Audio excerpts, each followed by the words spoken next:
వి gold trusted gold buyers. మీరు తాకట్టు పెట్టిన బంగారాన్ని విడిపించి ఈ రోజు ఉన్న మార్కెట్ ధరకు కొనబడును.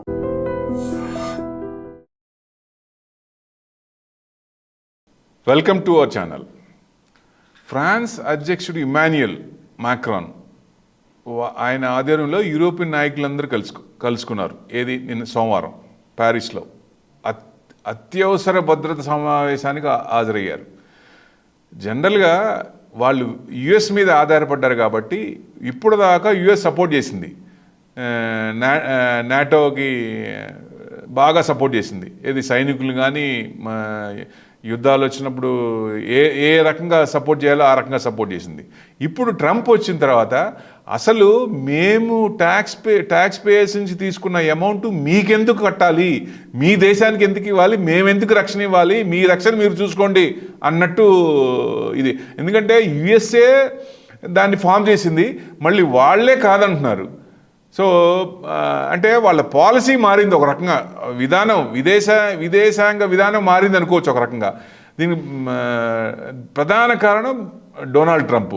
అంటే ఎక్కువ వాళ్ళ ట్యాక్స్ ఎందుకు వాళ్ళు కలెక్ట్ చేసిన ట్యాక్స్ వేరే వాళ్ళకి ఎందుకు ఇన్వెస్ట్మెంట్ చేయాలి, యుఎస్ ఎందుకు చేయాలి, నాటోకి యుఎస్ ఎందుకు చేయాలన్న ఉద్దేశంతో యూరోప్ని తన మద్దతును ఉపసంహరించుకుంటున్నాడు అనుకుంటా. అంటే యుక్రెయిన్ రష్యా సంక్షోభం నేపథ్యంలో వాళ్ళు యుద్ధం జరుగుతున్న నేపథ్యంలో నాటో యూరోపియన్ కంట్రీస్ అన్నీ యుక్రెయిన్కి సపోర్ట్ చేసినాయి అన్ని రకాలుగా, మనీ మ్యాటర్స్ కానీ యుద్ధ సామాగ్రి కానీ ఏదైనా కానీ. యుఎస్ ఇద్దరు కలిసి ఇది ఇప్పుడు కాదంటున్నాడు ఆయన, యుద్ధం కూడా నేను ఆపుతాను అంటున్నాడు. ఇప్పుడు మీరెందుకు చేయాలి, మీరు చూసుకోండి, మాకేం సంబంధం లేదు, మేము అసలు ఒక్క పైసా కూడా మీకు ఇవ్వము అని ఖరాఖండిగా చెప్పేస్తున్నాడు. అంటే తమ భద్రతా వ్యూహాలను వాళ్లే చూసుకోవాలి, సమీక్షించుకునే పనిలో పడ్డాయి. కరెక్ట్ కదా. ఎంతవరకు వేరే వాళ్ళ మీద ఆధారపడతారు? నిజంగా యూరోప్కి ఏదైనా పిన్నీస్ దగ్గర నుంచి అన్నీ బయట నుంచి కొనుక్కోవాల్సిందే. అలా ఎందుకు ఆధారపడాలి? మ్యానుఫ్యాక్చరింగ్ లేదు అక్కడ, ఏదైనా బయట నుంచి తెచ్చుకోవాల్సిందే. సో ఈ అమెరికా యూరోప్ సంబంధాల్లో మార్పు వచ్చిందంటే ట్రంప్ విదేశాంగ విధానం బట్టే యుక్రెయిన్ మద్దతును తగ్గించుకోవాలని సంకేతాలు ఇస్తున్నారు. ఒక రకంగా ఏమో యుద్ధాన్ని ఆపేస్తానంటాడు, ఒక రకంగానేమో ఇక్కడేమో మీరు సపోర్ట్ విత్డ్రా చేసుకోండి అంటాడు. సో ఏదైనా కానీ యుద్ధాన్ని ఆపటం మంచిదే, డెఫినెట్గా అందరికీ మంచిదే, అన్ని విధాలంగా నష్టం పోకుండా ఉంటారు, డెఫినెట్గా ఆ దేశాలకు కూడా మంచిగా ఉంటుంది. ఒక రకంగా రష్యాని ఇంకా అటాక్ చేస్తూనే ఉన్నాడు. మరి ఈయన చెప్పిన తర్వాత ఆయన మాట వినట్లేదా? ఎక్కడా కూడా ఆపలా ఇంతమటుకు. ఆయన 1 డేలో ఆపుతున్నాడు, ఇంతమటుకు ఆపలా. So North Atlantic Treaty Organization కూడా ఒత్తిడి పెంచుతూ మీరు ఈ యూరోప్ దేశాల మీద తమ రక్షణ ఖర్చులను పెంచుకోవాలంటున్నాడు. ఆయన 2%, లాస్ట్ టైం వచ్చినప్పుడు 2% అన్నాడు, ఇప్పుడేమో 5% చేయాలంటున్నారు. ఇక వాళ్ళు ఆలోచనలో పడ్డారు. డెఫినెట్గా అంతే కదా, 5% పెట్టుకొని మరి వాళ్ళకి ఇచ్చేది ఎందుకు చేయాలి, వాళ్ళు ఓన్గా ప్రిపేర్ చేసుకోవచ్చు కదా. ఫ్రాన్స్, జర్మనీ, యూకే సహా ప్రధాన EU దేశాలన్నీ సమావేశంలో పాల్గొన్నారు. ఏంటి అసలు మెయిన్ అక్కడ? అమెరికా సహాయం లేకపోతే మనం గెటాన్ అవ్వగలమా లేదా, నాటో భవిష్యత్ ఏంటి, సో ఉక్రెయిన్ మద్దతు కొనసాగించాలా వద్దా, వాళ్ళే మరి ఇదివరకు అసలు ఎందుకు యుక్రెయిన్కి ఇచ్చేయాలా? యుక్రెయిన్ అనేది it's a part and parcel of Russia, అది వాళ్ళ ఇంటర్నల్ పార్ట్. వీళ్ళు ఎందుకు ఏలు పెట్టాలి? యుఎస్ ఏమో యుద్ధ సామాగ్రిని మొత్తం అమ్ముకోవడానికి అన్నట్టు ఒక రకంగా వాళ్ళు గిల్లిగజ్జాలు పెట్టి గొడవ చేస్తే వీళ్ళు ఎందుకు సపోర్ట్ చేయాలి? ఆ మాత్రం ఆలోచన లేదా? సో ఎందుకు ఆ రోజేమో వాళ్ళు సపోర్ట్ చేసి ఈ రోజేమో యుఎస్ మళ్ళీ ఎదురు తిరిగేదానికి మేము వాళ్ళు అంతర్ముదంలో పడ్డారు. సో ఈ పొజిషన్ ఎందుకు రావాలా? అంటే యూరోప్కి సొంత భద్రత వ్యూహం అవసరమా? 100% ఏ కంట్రీకైనా అవసరమే.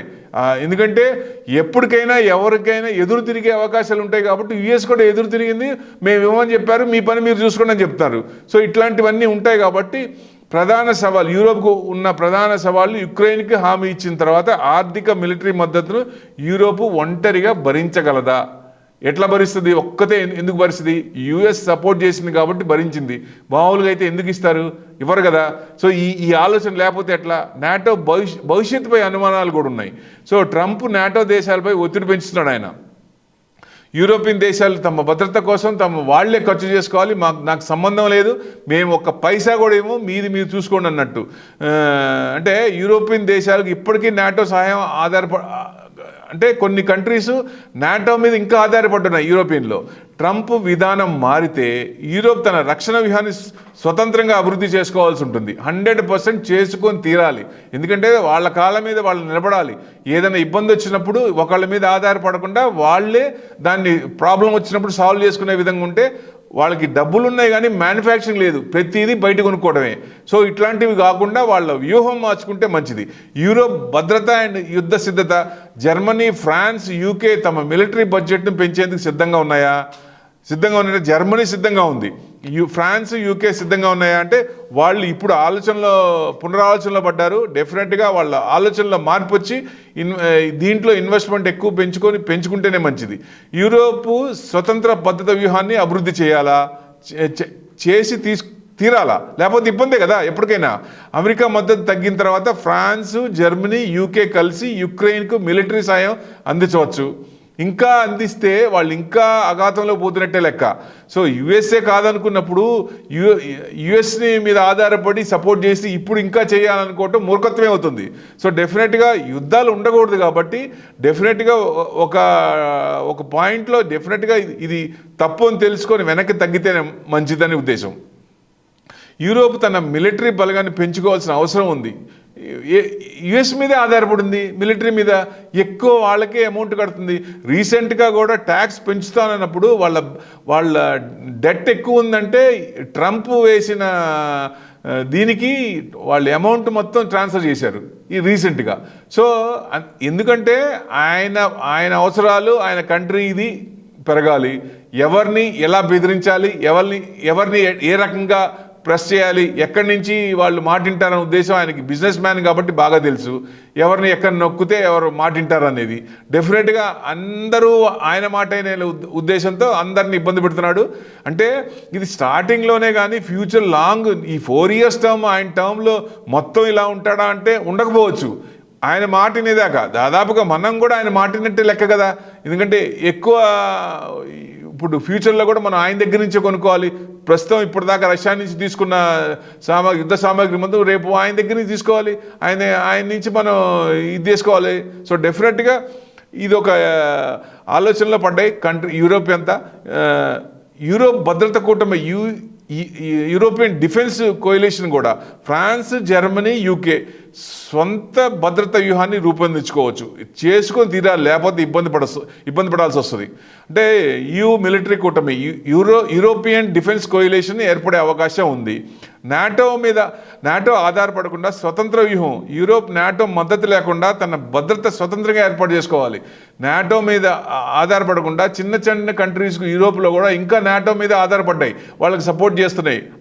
దాని మీద ఆధారపడకుండా యుఎస్ వాళ్ళకి నాటోకి సపోర్ట్ చేయట్లేదు కాబట్టి వాళ్ళ ఆలోచనలను బట్టి మార్చుకొని వాళ్ళ దృక్పథం మార్చుకుంటే డెఫినెట్గా బాగుంటుంది. యుద్ధం ఎవరు ప్రేరేపించినా అది సరైన నిర్ణయం కాదు. యుఎస్ చేసిన తప్పు యూరోప్ ఎందుకు చేయాలి? ఇప్పుడు యుఎస్ తెలుసుకుంది, వాళ్ళ బిజినెస్ వాళ్ళకి వచ్చింది, ఇప్పుడు అయిపోయిన తర్వాత ఇప్పుడు యుద్ధం వద్దంటున్న ఒక రకంగా అనుకోవచ్చు. అసలు యుద్ధం ఎందుకు చేయాలి? ఎంతమంది నాశనం, ఎంతమంది పిల్లలు చనిపోయారు, ఎంత ఇన్ఫ్రా మళ్ళీ ఆ కంట్రీ డెవలప్ అవ్వాలంటే ఎన్ని సంవత్సరాలు పట్టుద్ది.